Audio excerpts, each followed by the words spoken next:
নমস্কার বন্ধুরা, আমি পূজা কুকিং অ্যান্ড ব্লগ চ্যানেলে আপনাদের সবাইকে স্বাগত। তো আজ আমি চলে এসেছি আবারও একটা রেসিপি নিয়ে, কুমড়োর লতি ভাজা। তো চলুন দেরি না করে ভিডিওটা শুরু করা যাক। তো প্রথমে আমি কুমড়োর লতিগুলোকে খোসা ছাড়িয়ে খুব সুন্দরভাবে কেটে নিয়েছি, আর কচি পাতাগুলোকেও ছোট ছোট করে কেটে নিয়েছি, আর কেটে পরিষ্কার করে ধুয়ে নিয়েছি। তারপর আমি ওভেনে কড়াই বসিয়ে দিয়েছি, আর কড়াইয়ে দিয়ে দিচ্ছি কিছুটা পরিমাণে সরিষার তেল। তেল গরম হয়ে গেলে দিয়ে দিচ্ছি কেটে রাখা লতিগুলো। এরপর আমি অ্যাড করে দেব কিছুটা পরিমাণে হলুদ গুঁড়ো, আর অ্যাড করে দেব স্বাদ মতো লবণ, আর অ্যাড করে দেব স্বাদ মতো চিনি। তো চিনি দেওয়ার ভিডিওটা আমার কোনোভাবে ক্যামেরাবন্দি করা হয়নি।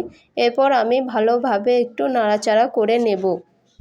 তারপর আমি অ্যাড করে দেব যে কচি পাতাগুলো কেটে রেখেছিলাম ওগুলো।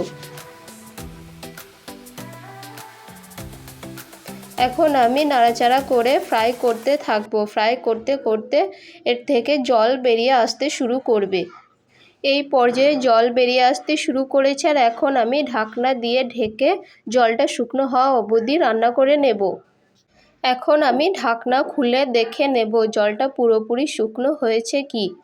তো এই পর্যায়ে আমার জলটা পুরোপুরি শুকনো হয়ে গেছে, আর ডাঁটাগুলো মোটামুটি সিদ্ধ হয়ে গেছে।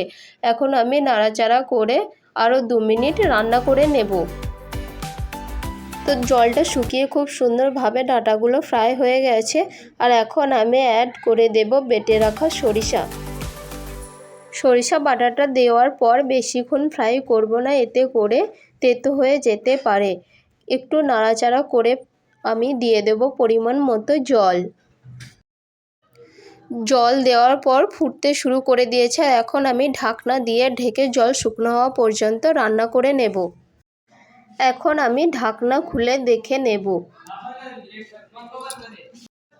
এখন আরও কিছুটা জল আছে। এখন আমি ঢাকনা খুলে নাড়াচাড়া করে জলটা শুকনো হওয়া পর্যন্ত রান্না করে নেব।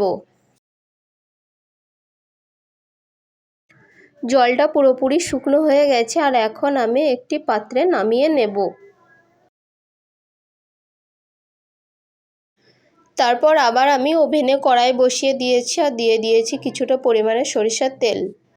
তেল গরম হয়ে গেছে, আর এখন আমি অ্যাড করে দেব কিছুটা পরিমাণে 5 ফোড়ন, আর অ্যাড করে দেব একটা শুকনো লঙ্কা, আর অ্যাড করে দেব শিলে থেতো করে নেওয়া রসুন। এখন আমি সমস্ত উপকরণগুলো খুব সুন্দরভাবে ফ্রাই করে নেব, একটা সুন্দর গন্ধ বেরিয়ে আসা পর্যন্ত। এখন আমি অ্যাড করে দেব নামিয়ে রাখা লতি। এখন আমি আর 2 মিনিট মতো ফ্রাই করে নেব।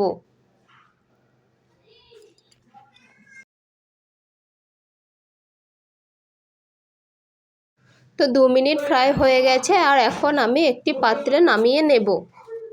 তো ফাইনালি আমার রেডি হয়ে গেছে কুমড়োর লতি ভাজা। তো আপনারা অবশ্যই বাড়িতে ট্রাই করে দেখবেন, আর আমার ভিডিওগুলি ভালো লাগলে চ্যানেলটি সাবস্ক্রাইব করে পাশে থাকুন আরও নতুন নতুন ভিডিও পেতে। ধন্যবাদ।